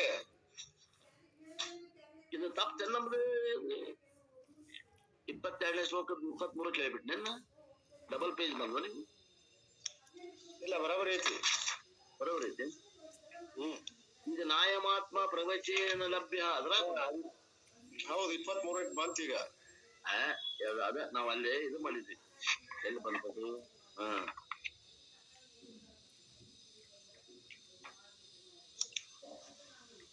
23ಕ್ಕೆ ಬಂತೀಗ. 23 ಪ್ರವಚನೇನ ಲಭ್ಯ ನ ಮೇಧಯಾ ನ ಬಹುನಾ ಶ್ರುತೇನ ಯಮಿ ವೈಶ್ಯ ಭುರುತೆ ತೇನ ಲಭ್ಯ ತಸ್ಯೈವ ಆತ್ಮ ವಿಭೃಣುತೆ ತನುಗುಂ ಸ್ವಾಂ. ಮುಂದುವರೆದು ಯಮಧರ್ಮರಾಯ ಏನ್ ಹೇಳ್ತಾನ ಚಿಕೇತನಿಗೆ ಅಂದ್ರೆ, ನಾಯಮಾತ್ಮ ಪ್ರವಚನೇನ ಲಭ್ಯ, ಈ ಆತ್ಮ ತತ್ವ ಬರೀ ಮಂತ್ರಗಳನ್ನ ಬಾಯ್ಪಾಠ ಹೇಳುವುದರಿಂದ ಬರುವುದಿಲ್ಲ, ಲಭ್ಯ ಆಗುದಿಲ್ಲ. ಪ್ರವಚನೇನ ಅಂದ್ರ ಇಲ್ಲಿ ಏನರ್ಥ ಮಾಡ್ಬೇಕು? ವೇದ ಮಂತ್ರಗಳನ್ನ ಬಾಯ್ಪಾಠ ಮಾಡಿರ್ತಾರ, ಅರ್ಥನ ಗೊತ್ತಿರೋದಿಲ್ಲ. ಅದಕ್ಕೆ ಪ್ರವಚನ ಅಂತಾರ ಇಲ್ಲಿ. ಆ ಪ್ರವಚನ ಅಂದ್ರ ವೇದ ಮಂತ್ರಗಳ ಪಠಣ ಮಾಡೋದ್ರಿಂದ ಆತ್ಮಜ್ಞಾನ ಆಗುವುದಿಲ್ಲ, ಆತ್ಮನ ಜ್ಞಾನ ಆಗುವುದಿಲ್ಲ. ನಾಯಮಾತ್ಮ ಪ್ರವಚನೇನ ಲಭ್ಯ ನ ಮೇಧಯ ನ ಬಹುಶ್ರುತೇನ. ನನಗ್ ಬಹಳ ನೆನಪಿನ ಶಕ್ತಿ ಐತಂದ್ರು ಕೂಡ ನಿನಗ ಆತ್ಮಜ್ಞಾನ ಆಗುವುದಿಲ್ಲ. ಮೇಧಯ ಅಂದ್ರೆ ಏನು? ನೆನಪಿನ ಶಕ್ತಿ. ನಾ ಬಹುಶ್ರುತೇನ, ನಿಮ್ಗ ಬಹುಶ್ರುತೇನ ಅಂದ್ರೆ ಏನು? ಬಹಳ ಸಲ ಕೇಳೇನಂದ್ರು ಕೂಡ ಆತ್ಮಜ್ಞಾನ ಆಗುವುದಿಲ್ಲ. ಲಭ್ಯ ತೇನ ಏವ, ಅದು ಯಾರಿಗಿಂದ ಬರ್ತದ? ಬನ್ನಿ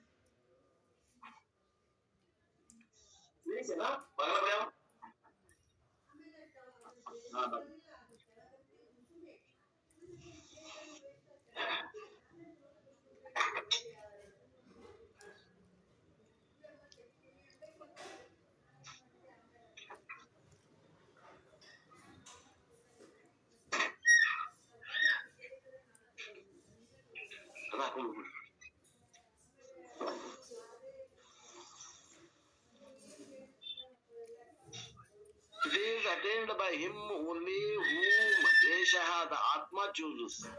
ಯಾವಾಗ ಇದು ಆತ್ಮಜ್ಞಾನ ಆಗ್ತದ ಅಂದ್ರೆ, ಆತ್ಮ ಯಾರನ್ನ ಆಯ್ಕೆ ಮಾಡ್ಕೋತದ ಅಂತವ್ರಿಗೆ ಆತ್ಮಜ್ಞಾನ ಆಗ್ತದ.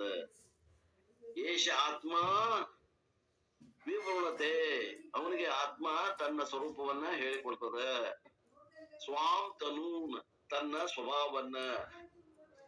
ಸ್ವಾಮ್ ಅಂದ್ರ ತನ್ನ, ಸ್ವಭಾವ ಅಂದ್ರ ಸ್ವರೂಪವನ್ನ. ತಸ್ಯ ಟು ಹಿಮ್, ಅವನಿಗೆ.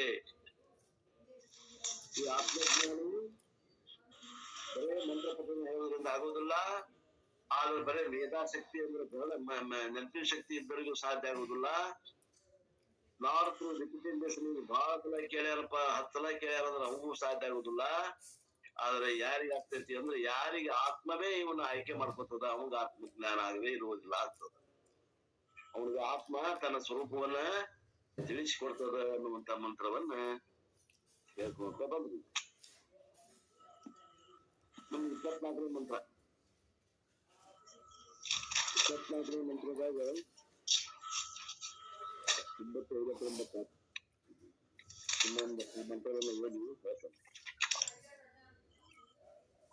ನಾ ವಿರತೋ ದುಶ್ಚರಿತಾತ್ ನಾಶ್ನಾಂತೋ ನಾ ಸಮಾಹಿತಃ ನಾ ಶಾಂತ ಮಾನಸೋ ವಾಪಿ ಪ್ರಜ್ಞಾನೇನೈಮಮಾಪ್ನುಯಾತ್.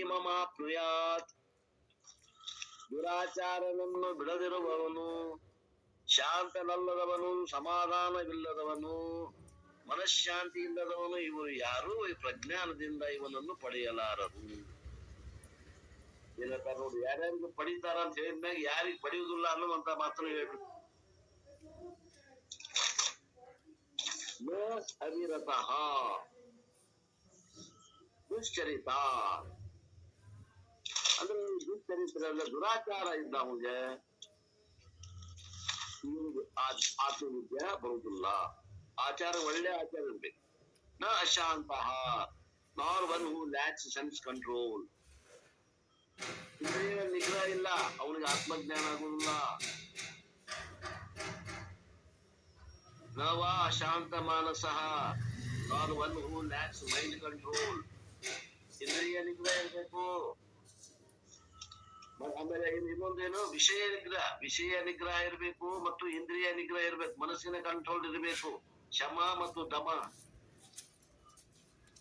ನ ಅಪಿ ಅಸ್ಮಾಹಿತಃ ನಾರ್ one who lakhs the concentration. ಯಾವನಿಗೆ ಕಾನ್ಸಂಟ್ರೇಷನ್ ಇಲ್ಲ ಅವನಿಗೂ ಇದು ಬೆಳೆಯಂಗಿಲ್ಲ.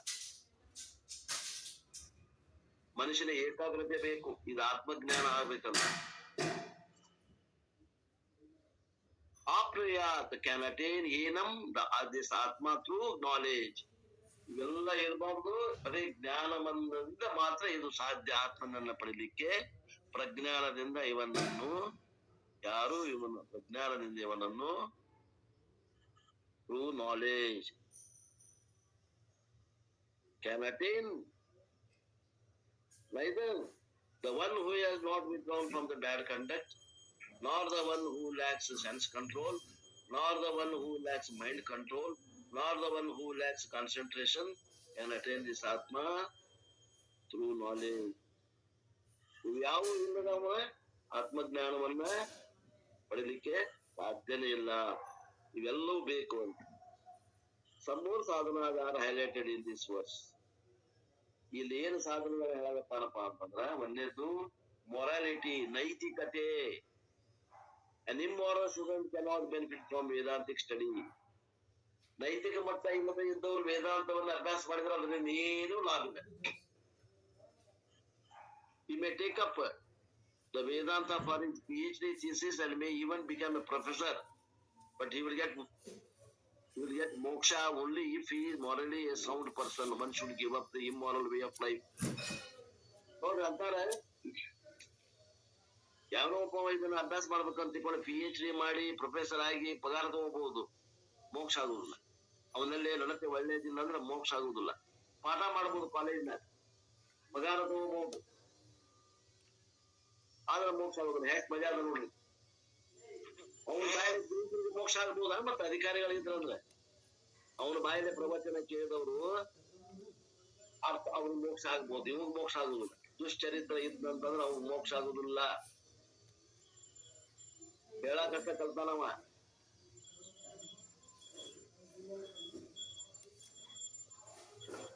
ಸೆಲ್ಫ್ ಕಂಟ್ರೋಲ್, ದಮ, ಇಂದ್ರಿಯ ನಿಗ್ರಹ ಬೇಕು. Without self-control, it is not possible to attain moksha. Lord Yama refers the one without the sense control as asantoshaha.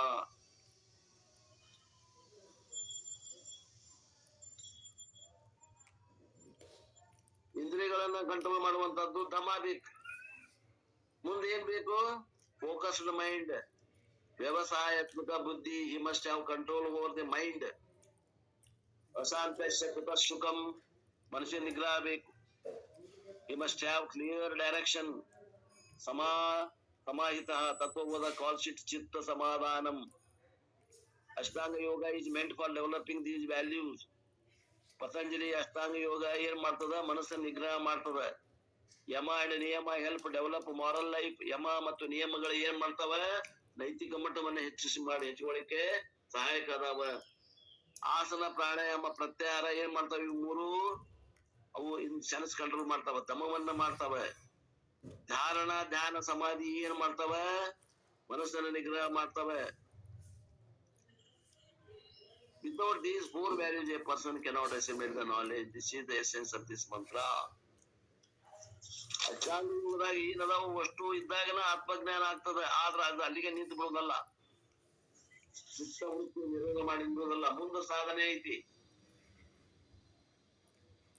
ಆದ್ರೆ ಅವು ಸಹಾಯಕ ಅದಾವ ನಮ್ಗೆ, ಇಲ್ಲಂತಲ್ಲ. ಅದು ನಾವು ಹೆಲ್ಪ್ ಮಾಡ್ತಾ ಅವನ್ನ ತಗೋತೀವಿ, ಅಷ್ಟಾಂಗ ಯೋಗವನ್ನು ತಗೊಂಡು ನಾವು ಏನ್ ಮಾಡ್ತೇವಿ? ನಮ್ಮ ನೈತಿಕ ಜೀವನವನ್ನ ಯಮ ನಿಯಮದಿಂದ ನೈತಿಕ ಜೀವನವನ್ನು ಉದ್ಧಾರ ಮಾಡ್ಕೋತೇವಿ. ಆಸನ ಪ್ರಾಣಾಯಾಮದಿಂದ ಮನಸ್ಸಿನ ನಿಗ್ರಹ ಮತ್ತು ಇದು ಶಮವನ್ನ ದಮ ಮಾಡ್ಕೋತೇವಿ. ಧಾರಣ ಧ್ಯಾನ ಸಮಾಧಿಯಿಂದ ಮನಸ್ಸಿನ ನಿಗ್ರಹ ಮಾಡಿಕೊಂಡು ಅಧಿಕಾರತ್ವ ಪ್ರಾಪ್ತಿಯಾಗಿ ಜ್ಞಾನ ಶ್ರೋತ್ರಿಯ ಬ್ರಹ್ಮಷ್ಟ ಗುರುವಿನ ಹತ್ರ ಹೋಗಿ ಶ್ರವಣವನ್ನ ಮಾಡಿ ಜ್ಞಾನವನ್ನ ಪಡೆದು ಮೋಕ್ಷವನ್ನು ಹೊಂದ್ತೀವಿ. ಇಷ್ಟೆಲ್ಲ ಮುಂತಾಗನೆ ಅವ. Verse number 23 and 24 essentially describe ಸಾಧನ ಚತುಷ್ಟಯ ಸಂಪತ್ತಿ. 23 ಮತ್ತು 24 ಏನ್ ಮಾಡ್ತಾವ? ಸಾಧನ ಚತುಷ್ಟಯ ಸಂಪತ್ತಿಯನ್ನ ಹೇಳ್ತಾವ. 25ನೇ ಶ್ಲೋಕದಲ್ಲಿ ವಿಚಾರ ಏನದ ಅನ್ನುವಂಥದ್ದನ್ನ 25ನೇ ಶ್ಲೋಕ ಕೃತ್ಯ ಬ್ರಹ್ಮ ಚ ಕ್ಷತ್ರಂ ಚ ಉಭೇ ಭವತ ಓದನಃ ವೃತ್ಯರ್ಯಸ್ಯೋಪಸೇಚನಂ ಕ ಇತ್ತಾವೇದ ಯತ್ರ ಸಹ.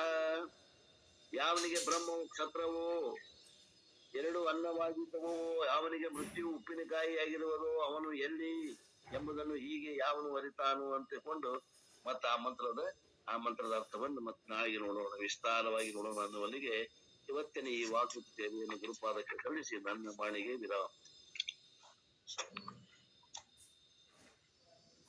ಮನಸ್ಸೇ ಮನಸ್ಸಿನ ಮನಸ ನಿಲ್ಲಿಸುವುದು, ಮನಸ್ಸೇ ಮನಸ್ಸಿನ ಮನಸ ನಿಲ್ಲಿಸುವುದು, ಮನಸ್ಸಿನ ಮನ ತಿಳಿಯುವ ಮನ ಬ್ಯಾರೆಲು ಮನಸ್ಸೇ. ಮನಸ್ಸೇ ಮನಸ್ಸಿನ ಮನಸ ನಿಲ್ಲಿಸುವುದು, ಮನಸ್ಸಿನ ಮನ ತಿಳಿಯುವ ಮನ ಬ್ಯಾರೆಲು ಮನಸ್ಸೇ. ತನುತ್ರಯದೊಳು ಸುಳಿದಾಡುವ ಜೀವನ, ತನುತ್ರಯದೊಳು ಸುಳಿದಾಡುವ ಜೀವನ, ಗುಣವರಿತರೆ ನಿಜ ಬ್ಯಾರೆಲು ಮನಸ್ಸೇ. ಮನಸ್ಸೇ ಮನಸ್ಸಿನ ಮನಸ ನಿಲ್ಲಿಸುವುದು, ಮನಸ್ಸಿನ ಮನ ತಿಳಿಯುವ ಮನ ಬ್ಯಾರೆಲು ಮನಸ್ಸೇ. ಮನಸ್ಸೇ ಮನಸ್ಸಿನ ಮನಸ ನಿಲ್ಲಿಸುವುದು, ದಶ ದಿಕ್ಕಿಗೆ ಹಾರಾಡುವ ಹಕ್ಕಿಯು ದಿಕ್ಕು ತಪ್ಪಿಸುವ ಪರಿಬ್ಯಾರೆಲು ಮನಸ್ಸೇ. ಗೋವಿಂದ ಗುರುವಿನ ಚರಣ ಕಮಲದೊಳು, ಗೋವಿಂದ ಗುರುವಿನ ಚರಣ ಕಮಲದೊಳು ಸ್ವರಗುಂಬುವ ಭ್ರಮರಾಳಿಯು ಮನಸ್ಸೇ. ಮನಸ್ಸೇ ಮನಸ್ಸಿನ ಮನಸ ನಿಲ್ಲಿಸುವುದು, ಮನಸ್ಸಿನ ಮನ ತಿಳಿಯುವ ಮನ ಬ್ಯಾರೆಲು ಮನಸ್ಸೇ. ಮನಸ್ಸೇ ಮನಸ್ಸಿನ ಮನಸ ನಿಲ್ಲಿಸುವುದು, ವಿಷಯಗಳಲ್ಲಿ ಸುಖ ಬಯಕೆ ಬಯಸಿ ಭವನಿಶೆ ಜ್ಯೋತಿ ಪ್ರಕಾಶವು ಮನಸ್ಸೇ. ವಿಷಯಗಳಲ್ಲಿ ಸುಖ ಬಯಕೆ ಬಯಸಿ ಭವನಿಶೆ ಜ್ಯೋತಿ ಪ್ರಕಾಶವು ಮನಸ್ಸೇ. ಇಳೆಯೋಳು ಶಿಶುನಾಳಧೀಶ ನಿರ್ಮಲನ, ಇಳೆಯೋಳು ಶಿಶುನಾಳಧೀಶ ನಿರ್ಮಲನ, ತಿಳಿದರೆ ಒಳ ಹೊರ ಒಂದೇಲೋ ಮನಸ್ಸೇ. ಮನಸ್ಸೇ ಮನಸ್ಸಿನ ಮನಸ ನಿಲ್ಲಿಸುವುದು ಮನಸ್ಸಿನ ಮನ ತಿಳಿಯುವ ಮನ ಬ್ಯಾರೆಲು ಮನಸ್ಸೇ ಮನಸ್ಸೇ ಮನಸ್ಸಿನ ಮನಸ ನಿಲ್ಲಿಸುವುದು ಹರ ಓಂ ಚೈತನ್ಯಂ ಶಾಶ್ವತಂ ಶಾಂತಂ ವ್ಯೋಮಾತೀತಂ ನಿರಂಜನಂ ನಾದ ಬಿಂದು ಕಳಾತೀತಂ ತಸ್ಮೈ ಶ್ರೀ ಗುರುವೇ ನಮಃ. ಜಯ ಮಂಗಳಂ ಜಯ ನಮಃ ಪಾರ್ವತಿ ಪತಿ ಶಿವ ಹರ ಹರ ಮಹಾದೇವ್. सद्गुरुनाथ महाराज की जय. सकल साधु संत महाराज की जय.